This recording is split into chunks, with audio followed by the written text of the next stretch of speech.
Imagine a country, a superpower, a nation that launched the first satellite into orbit, that sent a man into space before anyone else on Earth, that claimed to be building the most just society in human history. A nation whose leaders stood at grand podiums, raised their fists, and told the world, "We are the future."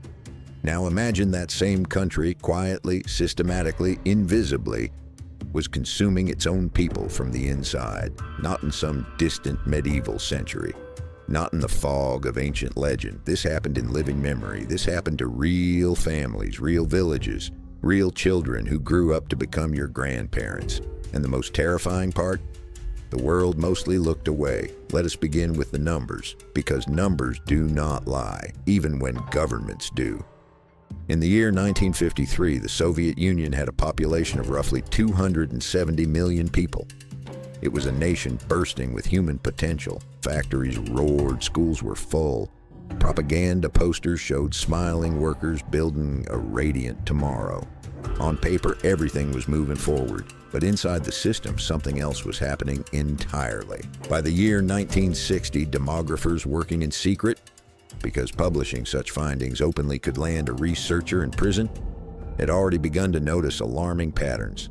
Life expectancy for Soviet men, which had risen sharply after the Second World War, had stopped climbing. Then, in defiance of every global trend, it began to fall. In every single developed nation on Earth at that time, male life expectancy was rising. In the Soviet Union, it was going in the opposite direction. By 1976, the situation had become what scholars today call a demographic catastrophe in plain sight. Soviet men in their 40s and 50s were dying at rates that Western European men would not reach until they were 15 or 20 years older. The average Soviet male could expect to live to approximately 62 years, a figure that placed the USSR not among developed nations, but somewhere alongside countries that had no running water in half their villages. The Soviet government knew. They classified the data. In 1976, for the first and only time in Soviet history, the state simply stopped publishing official mortality statistics. Think about what that means. A government so frightened of its own numbers that it erased them from public view. The figures vanished from statistical yearbooks. International organizations were stonewalled. Researchers who asked questions were reassigned or quietly warned to ask different questions instead. For nearly a decade, the Soviet Union was a country where you could not officially know how long its people lived or how many of them were dying before their time. The silence lasted until 1984. That year, fragments of the hidden data began leaking through academic back channels to Western researchers, who published their findings to international astonishment. What they revealed was staggering. Between 1965 and 1980, approximately 3 million Soviet citizens had died excess deaths, meaning deaths that would not have occurred if the USSR had simply matched the mortality improvements happening everywhere else in the industrialized world. 3 million people gone, not from war, not from famine in the traditional sense, but from a slow, grinding collapse of public health, of working conditions, of basic medical infrastructure, all while the state spent billions of rubles on missiles, on prestige projects, on the machinery of imperial power. 3 million people who should have lived and did not. And that figure covered only 15 years. If you extend the calculation across the full span of the Soviet era, the numbers become almost incomprehensible. Then came 1986. The Chernobyl nuclear disaster is today remembered as a technological catastrophe and engineering failure, a symbol of Soviet arrogance toward nature and science. And it was all of those things. But what the official narrative rarely emphasizes, what was scrubbed from Soviet news broadcasts, censored from medical reports, hidden from the families of those affected, was what Chernobyl revealed about the system underneath the disaster. First responders were sent without adequate protection because the true scale of radiation was classified, even from the people being sent to deal with it. Hospitals in the surrounding region were instructed not to record radiation exposure as a cause of illness. Doctors who tried to document the true medical impact of the event were pressured into silence. Entire towns were evacuated, but only after days of delay, during which hundreds of thousands of people, including children, continued eating food, drinking water, and breathing air contaminated at levels the state refused to acknowledge publicly. The number of people ultimately affected, through displacement, through health consequences, through the psychological trauma of being lied to by the government about the ground beneath their feet, ran into the millions. The precise figure remains disputed to this day because the records were never clean and some were never kept at all. These are not three isolated incidents. Look at the line they form. 1953, a population full of potential under a system already rotting at its foundations. 1960, the first signs of demographic reversal noticed and suppressed. 1976, the data vanishes. 1984, the truth leaks out anyway. 1986, the system's contempt for its own people made visible to the entire world in a single catastrophic flash of light over a Ukrainian city. Each of these moments is a data point. Together, they trace the outline of something much larger than any single disaster, any single policy failure, any single incompetent official. They trace the outline of a system that made a choice, again and again, decade after decade, to protect its own image at the expense of the people inside it. You might ask, how is this possible? How does a modern nation, one with universities, with scientists, with doctors, with engineers smart enough to launch objects into space, let millions of its own citizens die quietly while the cameras pointed elsewhere? That is exactly the question we need to answer. Because the deaths were not accidental, the silence was not accidental, and the choices that made both of those things possible were made by specific people in specific rooms for specific reasons that they never once explained to the people paying the price. In the next part, we will go inside those rooms. We will follow the chain of decisions from the grand offices of Moscow to the crumbling hospitals in provincial towns, from the classified briefings no citizen was ever meant to read to the official speeches that told a completely different story.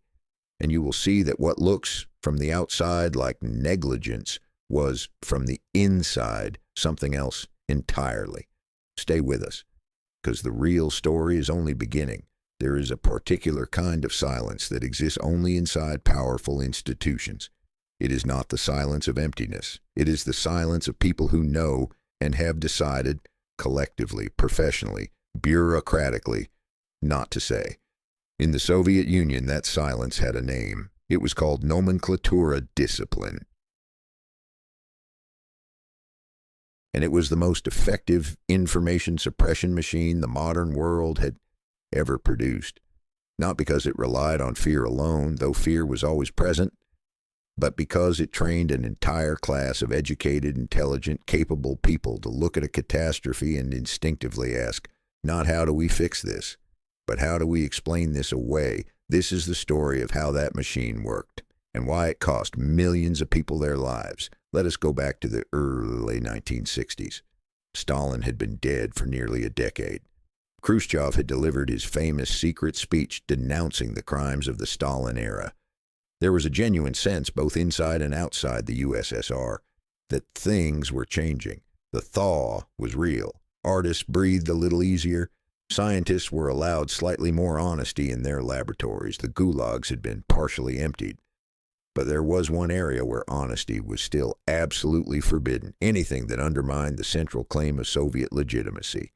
And that central claim was simple. The socialist system, by definition, produced better outcomes for ordinary people than capitalism, better health, better security, better lives. This was not merely political rhetoric. It was the foundational justification for everything, and for the one-party state, for the collectivization of agriculture, for the decades of sacrifice demanded from the population. The entire moral architecture of Soviet power rested on this single premise. We're building something better, and the results prove it. So when the results stopped proving it, when the mortality data began moving in the wrong direction, when infant mortality rates in certain Soviet republics quietly climbed back toward levels not seen since the 1930s, The system did not respond by fixing the problem. It responded by reclassifying the evidence. The mechanism was elegant in its cynicism. At the local level, in hospitals, in regional health departments, in statistical bureaus spread across 11 time zones, individual officials were not ordered to falsify data in any dramatic way. They were simply given strong, unspoken incentives to report upward in a format that would not cause problems for anyone above them. A doctor who recorded a death as caused by cardiovascular disease rather than by the occupational poisoning that actually produced it was not lying exactly. He was exercising professional discretion. He was being a team player. He was understanding, as every successful Soviet official understood, that his career depended on his numbers looking acceptable, not on his numbers being true. By the time information traveled from a rural clinic in Kazakhstan to a ministry desk in Moscow, it had passed through perhaps 6 or 7 of these quiet filters. Each filter removed a little more inconvenience. Each filter kept the picture a little cleaner. The result was that Soviet leadership, at least the senior figures who wanted to believe, genuinely received data that looked manageable, and the figures who suspected the truth had every professional reason to keep their suspicions private. But here's where the story becomes more than bureaucratic cowardice. Here's where it becomes something that deserves the word policy. In 1968, a group of Soviet public health researchers, careful, serious scientists working within the system, completed an internal study that documented the growing mortality crisis with unmistakable clarity. The report was comprehensive. It identified specific causes: the collapse of rural medical infrastructure, the chronic underfunding of civilian hospitals relative to military and industrial facilities, the catastrophic rates of cardiovascular disease tied directly to working conditions in Soviet factories, and the near-total absence of preventive medicine programs outside major cities.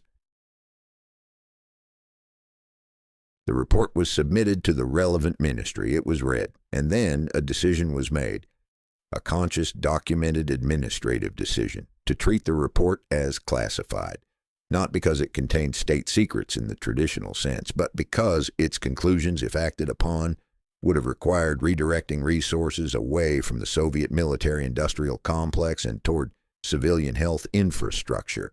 In the Cold War calculus of the late 1960s, that was simply not an option that the leadership was willing to consider.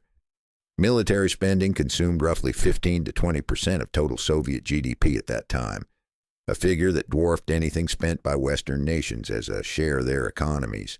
Every ruble that went into a missile factory was a ruble that did not go into a hospital. Every engineering graduate recruited into the defense sector was a doctor who was never trained. The system had made its priorities absolutely clear for decades in the most concrete possible way, through budget allocations that could not be hidden even when the statistics were.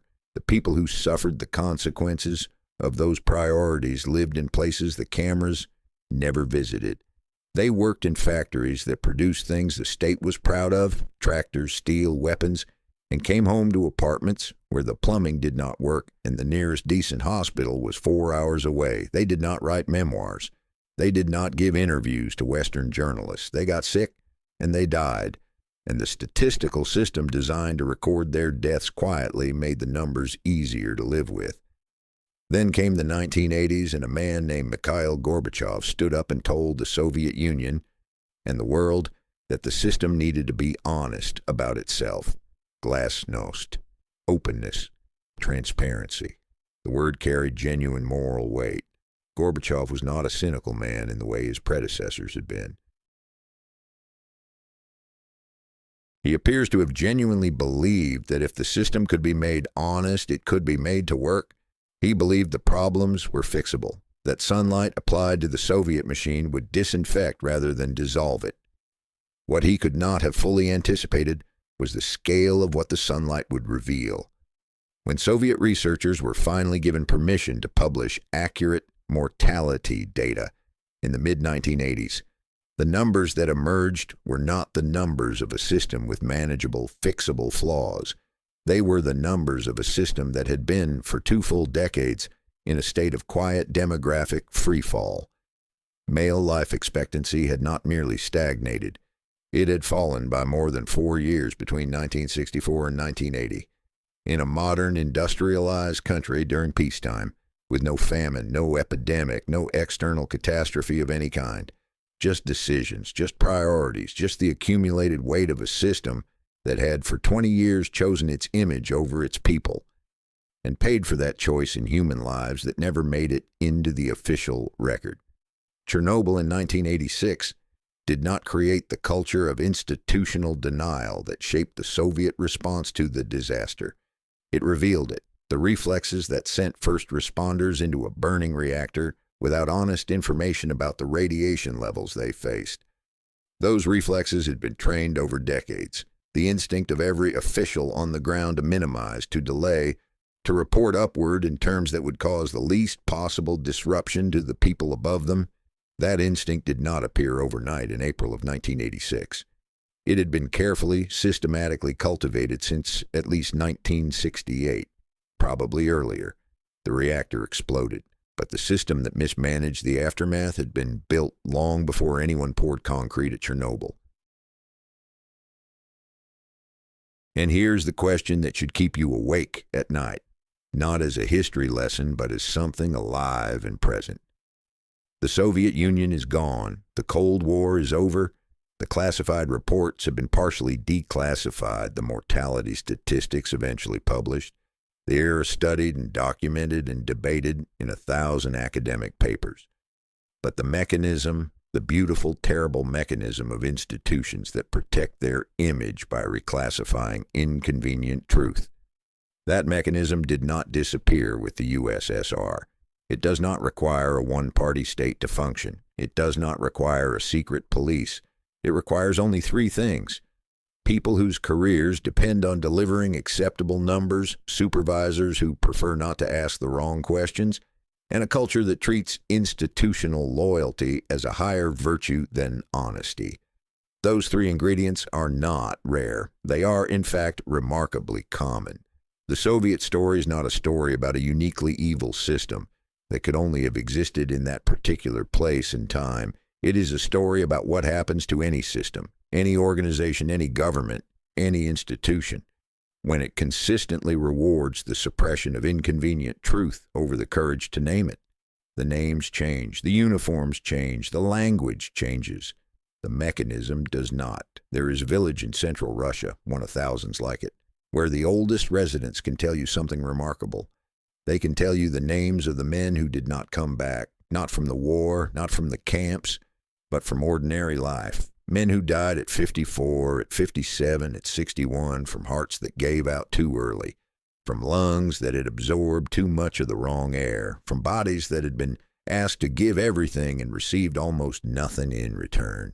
Ask those elderly women, and it is almost always women because the men are gone, what happened to their husbands, their brothers, their sons. They will not speak in the language of demography or policy. They will not cite classified reports from 1968 or budget allocations from the Cold War. They will simply tell you he worked himself to nothing and nobody came to help.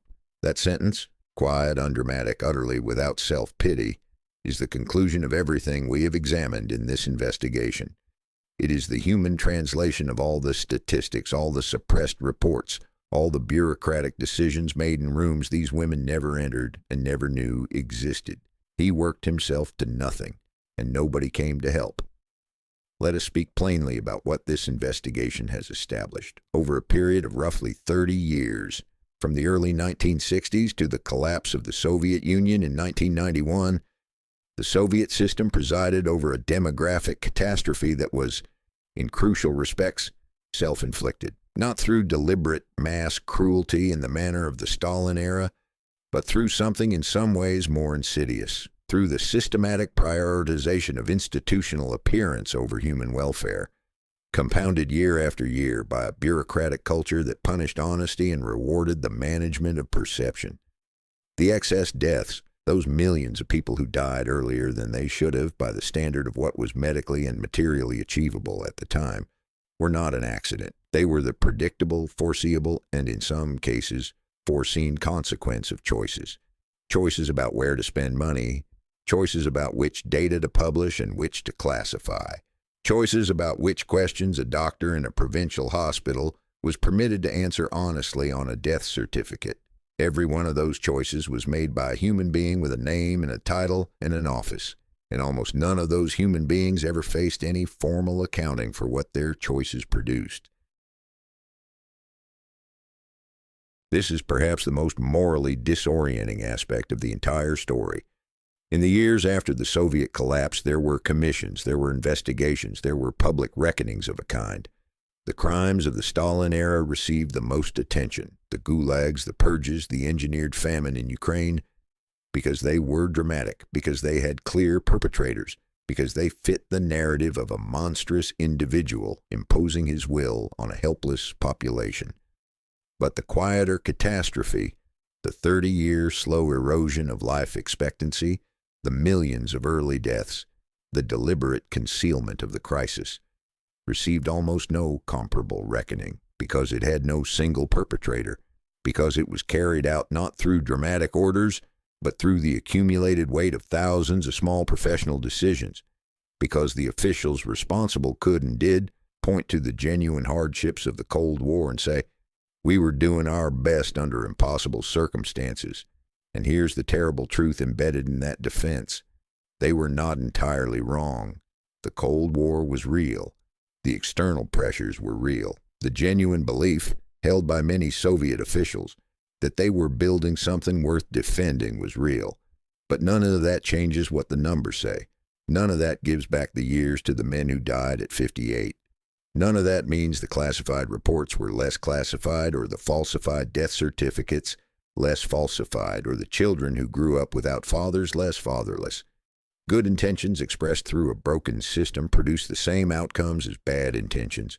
The graves do not care about the motives of the people who dug them. Now let us turn to the question this entire investigation has been building toward. Why does this matter today? The Soviet Union has been gone for more than 30 years. The Cold War is a subject taught in history classes. The generation that lived through the worst of what we have described as elderly are already gone. Why spend this much time and attention on a story that belongs, in the conventional sense, to the past? Because the past is never as finished as we pretend it is. The demographic wounds of the Soviet era did not heal cleanly when the red flag came down from the Kremlin on the 25th of December, 1991. The life expectancy collapse that began in the 1960s did not reverse itself in the 1990s. It got worse. The trauma of a society that had spent decades being systematically lied to about its own condition does not dissolve in a generation. It becomes part of the inherited framework through which people interpret institutions, through which they decide whether or not to trust what authorities tell them, through which they calculate whether honesty or silence is the safer strategy. Russia today has one of the largest gaps in life expectancy between men and women of any country on earth. The gap stands at roughly 10 to 12 years, meaning the average Russian woman can expect to outlive the average Russian man by more than a decade. That gap has complex causes, but it did not appear from nowhere. It is in part the long shadow of decisions made in rooms we have described in this investigation. Decisions whose consequences were never fully named, never fully owned, and therefore never fully healed. There is also a global lesson here that extends far beyond the borders of the former Soviet Union. Every institution in every country in every era faces the same fundamental temptation that the Soviet system faced. The temptation to protect its image by managing its data. The temptation to reclassify inconvenient findings rather than act on them. The temptation to reward officials who deliver acceptable numbers over officials who deliver accurate ones. This is not a uniquely Russian problem. It is not a uniquely communist problem. It is not even a uniquely political problem. It exists in corporations and universities, in hospitals and government agencies around the world, in countries with free elections and free press and all the institutional safeguards that the Soviet Union famously lacked. The Soviet case matters not because it is exotic and distant, but because it is the most fully documented example we have of what happens when that temptation is surrendered completely, systemically, and over a long enough period of time. It is the case study at the extreme end of a spectrum that every institution occupies somewhere, knowing where that extreme ends, in classified mortality statistics, in unprotected reactor workers, in 3 million excess deaths that were never officially acknowledged, should make us more alert, not less, to the early signs of the same dynamic operating at smaller scale in our own present. So what do we owe the people whose names were never written down? We owe them, first and most simply, the act of naming what happened, not in the sanitized language of bureaucratic postmortems, but in the honest language of causation and consequence. People made decisions. Those decisions had costs. The costs were paid by people who had no voice in the decisions and no knowledge of the calculus that produced them. We owe them the refusal to look away from inconvenient data in our own time, in our own institutions, in our own societies, because we have seen in forensic detail where looking away leads, and we owe them the understanding that the measure of any system, any government, any institution, any structure of organized human power is not what it says about itself from the podium. It is what the mortality statistics say about it when no one is watching, when the cameras are pointed elsewhere, when the data flows upward through 6 quiet bureaucratic filters and arrives cleaned and acceptable at the desk of someone who never has to meet the people the numbers use to represent. The women in those villages are still there, some of them, growing fewer every year. They remember the names, they keep the photographs, they know, in the way that people who have lived through history rather than read about it always know, that something was taken from them that was never given back and never honestly acknowledged. This investigation will not give it back either, but it can at least say clearly, we see what happened, we understand how it happened, and we will not pretend it did not. That is not enough. But in a world built partly on the silence of systems protecting themselves from their own reflection, it is where truth has to begin.